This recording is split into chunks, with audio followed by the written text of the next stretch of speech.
Friends, welcome back to my YouTube channel. तो अब हमारा जो मार्केट के अंदर हमारा जो लास्ट टॉपिक रहता है that is oligopoly market, right. हमने क्या है, मोनोपोली भी किया, मोनोपोलिस्टिक भी, परफेक्ट कंपटीशन में सबका ही हमने प्राइस आउटपुट डिटर्मिनेशन और जो एक्स्ट्रा कंसेप्ट है like access capacity, dead weight loss, consumer surplus, वो सब भी हमने कर लिया है फाइनली। तो अब हम आज करने वाले हमारा oligopoly market, right. And yes, जिन लोगों ने वो वीडियोस नहीं देखी हैं, देखना चाहते हो, एचएल आहूजा वाली जो पूरी प्लेलिस्ट बनी हुई है माइक्रो इकोनॉमिक्स एचएल आहूजा, उसमें जाके आप सारी वीडियोस को देख सकते हैं। बहुत ही डिटेल इन डेप्थ एनालिसिस है हर चैप्टर का, हर कंसेप्ट का। सो चलते हैं हमारे कंसेप्ट पे, ओलिगोपोली मार्केट। तो ओलिगोपोली मार्केट क्या होती है, ठीक है। देखो, अभी तक हमने देखा परफेक्ट कंपटीशन, जहाँ पर पूरी तरह से कंपटीशन होता है, बहुत सारी large number of buyer, large number of seller थे। मोनोपोली में सिर्फ एक सेलर होता है लेकिन बायर्स बहुत सारे होते हैं। मोनोपोलिस्टिक में बहुत सारे सेलर, बहुत सारे बायर्स होते थे। लेकिन हमारा जो ओलिगोपोली है, ओलिगोपोली में क्या है, बायर्स तो बहुत हैं अभी भी, लेकिन जो सेलर्स हैं वो एक भी नहीं है और बहुत ज़्यादा भी नहीं है। वो क्या है, वो फ्यू है, वो कुछ है, 100, 200, 300, 400, मैक्सिमम 200, 300 होती है, ठीक है। तो हमारा क्या है यहाँ पर ओलिगोपोली मार्केट, हम अगर इसकी डेफिनेशन की भी बात करें ना, तो ओलिगोपोली मार्केट जो है, हम बेसिकली उसी को बोलते हैं where there are few number of sellers and a large number of buyers, there exist the oligopoly market, ठीक है। तो ये क्या है हमारा, जहाँ पर थोड़े हमारे क्या होंगे, बायर सेलर होंगे लेकिन जो लार्ज नंबर ऑफ बायर्स होते हैं, प्लस जो हमने देखा जो वो प्रोडक्ट्स बेचते हैं, ठीक है। जैसे मोनोपोली तो एक ही बचेगा, लेकिन जो परफेक्ट कंपटीशन थे उनमें होमोजीनियस, तो यहाँ पर फर्म की मर्जी होती है, वो चाहे तो उसका प्रोडक्ट होमोजीनियस भी होता है, और जो है फर्म्स जो है उनके प्रोडक्ट हेट्रोजीनियस या डिफरेंशिएटेड भी होते हैं हमारे इसके अंदर ओलिगोपोली मार्केट के अंदर, ठीक है। तो आई होप ओलिगोपोली मार्केट आपको समझ आ गया होगा शॉर्ट में कि क्या है। यहाँ पर फ्यू नंबर ऑफ फर्म्स होंगी लेकिन लार्ज नंबर ऑफ क्या होंगे, हमारे बायर्स होंगे। बहुत अच्छा कंपटीशन चलता है इसके अंदर। कभी कभी ये कंपटीशन वो अवॉइड भी करते हैं, वो कैसे करते हैं वो आगे चल के देखेंगे, अलग अलग मॉडल्स हम करने वाले हैं, ठीक है। और प्लस यहाँ पर हमारा क्या होगा, यहाँ पर जो है प्रोडक्ट होमोजीनियस भी हो सकते हैं और हिट्रोजीनियस, डिफरेंशिएटेड या प्रोडक्ट डिफरेंशिएशन भी आपको मिल सकते हैं। जैसे एक एग्जाम्पल ले कि कार की जो हमारी कंपनीज है, कार की भाई गिनी चुनी कुछ कंपनी है, ठीक है। मारुति हो गई हमारी, और शेवरले हो गई, BMW और ऑडी वगैरह वगैरह, कुछ लिमिटेड सी ही कंपनियां हैं अगर हम देखें तो। वो क्या है, वो एक ओलिगोपोली मार्केट हमारी जो है उसके अंदर आता है हमारा वो कार वाला कंसेप्ट, ठीक है। और जो अगर आप मोबाइल फोन्स देखो, लाइक बिल्कुल छोटे छोटे छोड़ दो, जो मेन जिन्होंने हमारी मार्केट के ऊपर लाइक कब्जा कर रखा है, अगर उन हम मोबाइल फोन्स को देखें तो वो भी क्या है, एक तरह से ओलिगोपोली मार्केट के अंदर कितने लाइक लिमिटेड से है, ठीक है। आजकल आप देखोगे तो रियलमी, रेडमी के मोबाइल फ़ोन आपको मिलेंगे, या फिर जो ज़्यादा लोग महंगे फ़ोन खरीदते हैं, वीवो, ओप्पो या फिर आपको एप्पल, ज़्यादा ये कुछ ही प्रोडक्ट्स हैं हमारे मोबाइल फ़ोन की। तो ये भी क्या हो गए, ओलिगोपोली मार्केट। तो अब हम बात करने वाले हैं ओलिगोपोली मार्केट की कैरेक्टरिस्टिक्स की, कि क्या फीचर्स होते हैं हमारी ओलिगोपोली मार्केट के, राइट। तो हम क्या देखेंगे, कैरेक्टरिस्टिक्स और फीचर्स ऑफ ओलिगोपोली, ठीक है।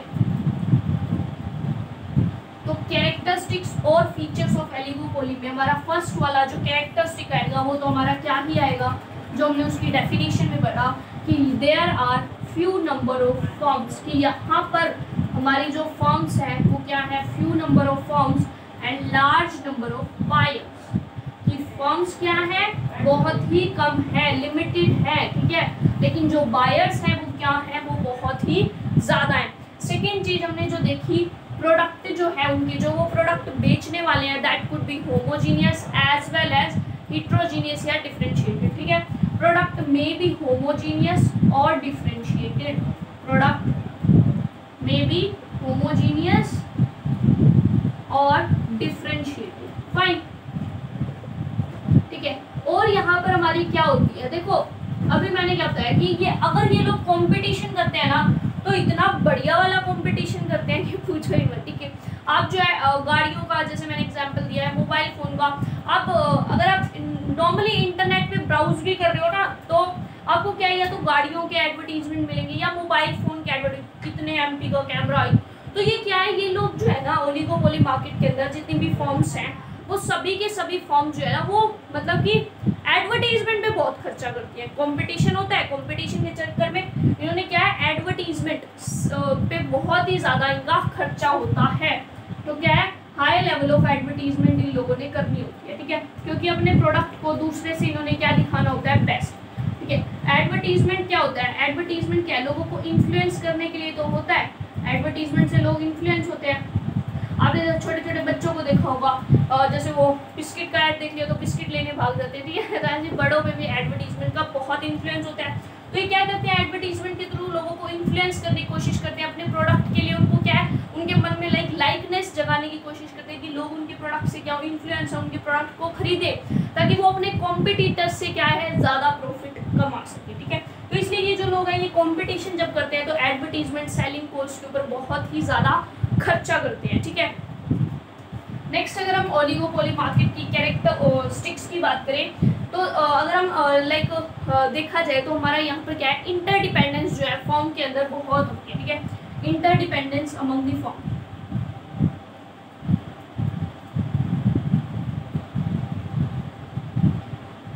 फॉर्म के अंदर क्या होगी, इंटरडिपेंडेंस भी, कि अगर एक फॉर्म ने अपने प्राइस को थोड़ा सा भी कम कर दिया ना, तो बाकी सभी फॉर्म्स भी अपने प्राइस को क्या है, कम कर देंगी। क्यों कम कर देंगी, क्योंकि अगर वो कम नहीं करेंगी तो सारे के सारे कस्टमर कहाँ चले जाएंगे, दूसरे के पास, राइट। तो यहाँ क्या होता है, यहाँ पर फॉर्म के बीच में जो जितनी भी यहाँ पर फॉर्म्स होती है उनके बीच में कैसा होता है, इंटरडिपेंडेंस होती है। वो उनको सभी को फॉर्म का पता होगा कि क्या कौन सी प्राइस डिटरमाइन कर रही है, कितनी आउटपुट सेल कर रही है, वो अपने आउटपुट को, अपने प्राइस को क्या दूसरी फॉर्म को देख के डिसाइड करेंगे, ठीक है।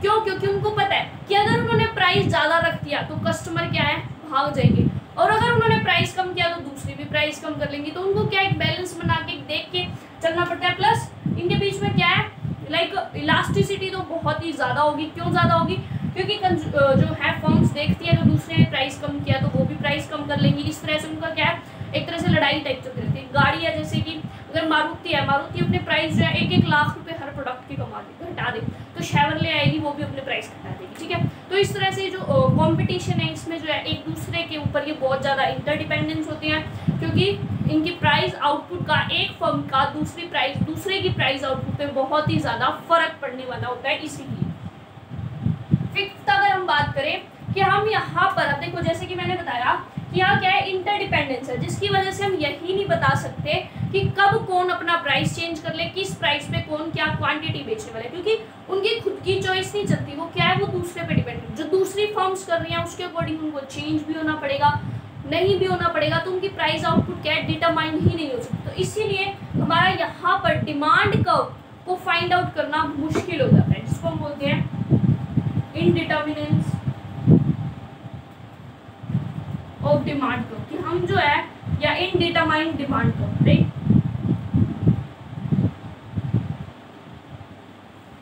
कि हमारी जो डिमांड कर्व है वो कैसी होती है, वो हमारी डिमांड कर्व बिल्कुल भी हम लोग यानी कि जो फर्म्स है वो डिटरमाइन नहीं कर सकते। जैसे कि अगर मैं आपको एक एग्जांपल दूं कि सपोज मेरी एक कंपनी है, ठीक है, मैं इस प्राइस है, ये मेरी क्वांटिटी, अगर प्राइस जो है वो मेरा 100 यूनिट है, मेरा 100 यूनिट है, मैं उस पर 200 यूनिट क्या है, सेल कर दूँ, ठीक है। मेरा क्या है, प्राइस 100 है, मैंने 200 यूनिट, मैंने अपना प्राइस क्या किया, मैंने अपना प्राइस कर दिया कम, ठीक है। सपोज मैंने अपना जो है प्राइस जो है कम करके मैंने कर दिया 80, ठीक है। तो मेरी जो यूनिट है ना उस पर कुछ खास फर्क नहीं आएगा, क्योंकि हम जब मॉडल करेंगे तो आपको जैसे कॉर्नो का मॉडल हो गया और अलग अलग, उसमें आपको पता चलेगा कि प्राइस अगर एक फर्म बढ़ाएगी ना तो दूसरी फर्म्स अपना प्राइस नहीं बढ़ाती, लेकिन अगर एक कम करेगी ना तो बाकी सभी अपना कम कर देती है। सपोज 3 फर्म है ABC, ठीक है, इस फर्म ने क्या करे, अपने प्राइस जो है वो कर दिए इंक्रीज, प्राइस क्या करे, बढ़ा दिए। तो ये दोनों फर्म्स है ना, ये अपने प्राइस नहीं बढ़ाएंगी, क्योंकि ये अब इस A फर्म के कस्टमर को अपनी तरफ लेने की कोशिश करेंगे, क्योंकि इसके प्राइस महंगे हो गए। ये क्या करेंगे, B और C A के कस्टमर को अपनी तरफ लाने की कोशिश करेंगे, इसलिए ये अपने प्राइस क्या नहीं बढ़ाएंगे, अपने प्राइस उतने ही रखेंगे। लेकिन अगर A ने अपने प्राइस कम कर दिए, A ने प्राइस कम कर दिए, तो अब इनको पता है कि B और C दोनों के कस्टमर कहाँ आ जाएंगे, A के पास, तब ये क्या करेंगी, तब ये प्राइस अपने कम कर देंगे। तो क्या होता है, जब प्राइस बढ़ते हैं तब तो दूसरी फर्म्स अपने प्राइस नहीं बढ़ाती, लेकिन जैसे ही प्राइस कम होंगे बाकी फर्म्स भी अपने प्राइस कम कर देती हैं। तो प्राइस के कम होने की वजह से हमारी क्वांटिटी पे कुछ खास जो है वो फर्क नहीं पड़ा, मान लो 220 यूनिट सब सेल होने लगी। अब जो है इस फर्म ने अपने प्राइस जो है वो मान लो बढ़ा दिया, 100 थे, 100 से एक बार 80 करे। अब उन्होंने 100 से अपने प्राइस जो है मान लो अगर वो बढ़ाती, अगर वो प्राइस बढ़ाती, तो ये हमने क्या लिया, जब उन्होंने प्राइस डिक्रीज करे, अगर वो प्राइस अपने इंक्रीज करती, मान लो 100 से 120 वो प्राइस कर देती, तो उसकी यूनिट है वो एक्सटेंसिवली डिक्रीज होती, क्योंकि जैसे ही ये प्राइस बढ़ाती इसके सारे कस्टमर बी और सी के पास चले जाते हैं, उसकी मान लो 80 यूनिट्स की ही सिर्फ डिमांड होती है। तो हमें यहाँ से पता चलता है कि हमें इसका डिमांड निकाल ही नहीं सकते, कुछ नहीं बता। देखो जब प्राइस बढ़े तो कितना कम फर्क आया क्वांटिटी में, लेकिन जैसे ही प्राइस कम हुए वो प्राइस जो फर्क आया क्वांटिटी के अंदर वो कितना कम आया। तो इसलिए यहाँ पर क्या होता है, हमारा इनडिटरमाइंड डिमांड कर्व होता है, और उस डिमांड कर्व को हम क्या बोलते हैं, किंक्ड डिमांड कर्व। क्या बोलेंगे, किंक्ड डिमांड कर्व। ठीक है, ये किंक्ड डिमांड कर्व क्या होता है, इसको हम स्क्वीजी मॉडल जब हम करेंगे वहाँ पर बहुत ज़्यादा डिटेल में करने वाले हैं, सो भी आपको टेंस होने की जरूरत नहीं है। बस अगर ध्यान रखना है तो आप इतना रख सकते हो कि हमारा किंग डिमांड कर्व जो है वो कुछ इस तरह से होगा। ठीक है,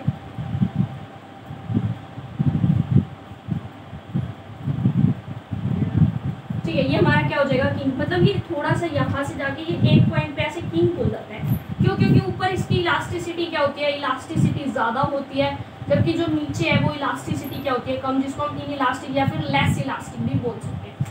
ऊपर इलास्टिसिटी ज़्यादा, मतलब अगर वो प्राइस बढ़ा रहा है तो उसकी क्या डिमांड में बहुत ज़्यादा चेंज आएगा, क्योंकि उसके कस्टमर भाग जाएंगे, लेकिन वो प्राइस कम कर रहा है तो दूसरी फर्म्स जो है वो भी कम कर देंगी, तो डिमांड में कुछ खास फर्क नहीं है। वैसे ऊपर वो इलास्टिक होता है, नीचे वो इन इलास्टिक होता है। ठीक है, तो ये होता है हमारा किंग्ड डिमांड कर्व। नेक्स्ट हमारा जो लाइक हमारा आता है कैरेक्टरिस्टिक्स ओलिगोपोली मार्केट की, वो हम लेते हैं ग्रुप बी। ये जो फर्म्स है ये आपस में क्या, इनका जो एम होता है ना वो सिर्फ और सिर्फ ये नहीं होता कि प्रॉफिट मैक्सिमाइज करना, इनका एम जो है बहुत सारे होते हैं। इनका एम होता है प्रॉफिट तो मैक्सिमाइज हो, लेकिन ऐसा नहीं है कि शॉर्ट लॉन्ग रन के अंदर प्रॉफिट मैक्सिमाइजेशन हो, स्टेबल इनको प्रॉफिट मिलता रहे। ठीक है, और प्लस इनकी लाइक इकोनॉमीज ऑफ स्केल चलती रहे, और प्लस ग्रुप बिहेवियर के अंदर हमारा ये भी आता है कि जो इंटरडिपेंडेंस होती है, कि अगर एक ने अपने प्राइस आउटपुट में चेंज किया तो दूसरे के प्राइस आउटपुट में भी चेंज होगा।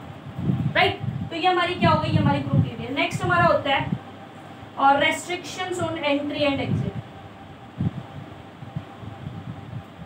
Restrictions on entry not on exit. ठीक है, बेसिकली अगर देखा जाए तो हमारी एंट्री के ऊपर एग्जिट जो है रेस्ट्रिक्शन होती है। ऐसी नहीं है कि कोई भी नई फॉर्म आके पूछेगी, जैसे कि मैं एक मेडिसिन बना रही हूँ, ठीक है, लेकिन मैंने उस क्या है गवर्नमेंट से जो है लाइसेंस ले रखा है। ठीक है, तो ऐसा नहीं है कि नई फॉर्म आके मेरे वाली मेडिसिन बनाने लग जाएगी। क्यों, क्योंकि उसके ऊपर एंट्री पे उसकी रेस्ट्रिक्शन है, क्योंकि मेरे पास क्या है, लाइसेंस। ठीक है, मेरे जैसी और फॉर्म्स है उनके पास भी लाइसेंस है, लेकिन जो नई फॉर्म आ रही है उसके पास लाइसेंस नहीं है। तो कुछ तो क्या है जो एंट्री के ऊपर रेस्ट्रिक्शंस होती है, कुछ लीगल भी हो सकती हैं, कुछ लीगल नहीं होती तो इलीगली बना दी जाती है। कि मान लो एक मार्केट है, एक मार्केट के अंदर है ना 9 फर्म्स है, राइट, उनको पता है कि एक फर्म अंदर आने की कोशिश कर रही है, एक फर्म आने की कोशिश कर रही है, तो जो नई फर्म आती है ना, हमने जैसे देखा भी था, तो उसकी कॉस्ट बहुत हाई होती है। तो ये जो 9 फर्म है ये मिल के अपने या तो प्राइस कम कर देंगी, डिमांड लाइक क्वांटिटी सप्लाई बढ़ा देंगी, कुछ भी ऐसा करेंगी कि ये जो फर्म है ये अंदर टिक ही ना पाए, ये अंदर आ ही ना पाए, ये सोचे नहीं भाई नहीं इनको तो हो रहा है लॉस, या फिर मेरे बस का नहीं है इनसे लड़ना। ठीक है, तो वो ये जो फर्म्स हैं ये मिल के कुछ ऐसा करेंगी ये कि एक फर्म यहाँ पे टिक ही ना पाए जो नहीं आने वाली है। तो क्या है, कुछ तो लीगल बैरियर्स होती है, कुछ जो एग्जिस्टिंग जो फर्म्स होती हैं वो ही एंट्री नहीं करने देती, जो न्यू फर्म्स जो है ओलिगोपोली के अंदर एंटर करने वाली होती है। तो ये हमारी कुछ कैरेक्टरिस्टिक्स हैं किसकी, ओलिगोपोली मार्केट की। बाकी हम ओलिगोपोली मार्केट को डिटेल के अंदर स्टडी करने वाले हैं, कमिंग वीडियोस के अंदर बहुत सारे मॉडल्स करेंगे हम लोग, बहुत सारी और भी चीज़ें करने वाले हैं। So thank you so much for watching my video, please like share and subscribe the channel, and yes comment करना मत भूलना। मिलते हैं नेक्स्ट वीडियो में, बाय बाय।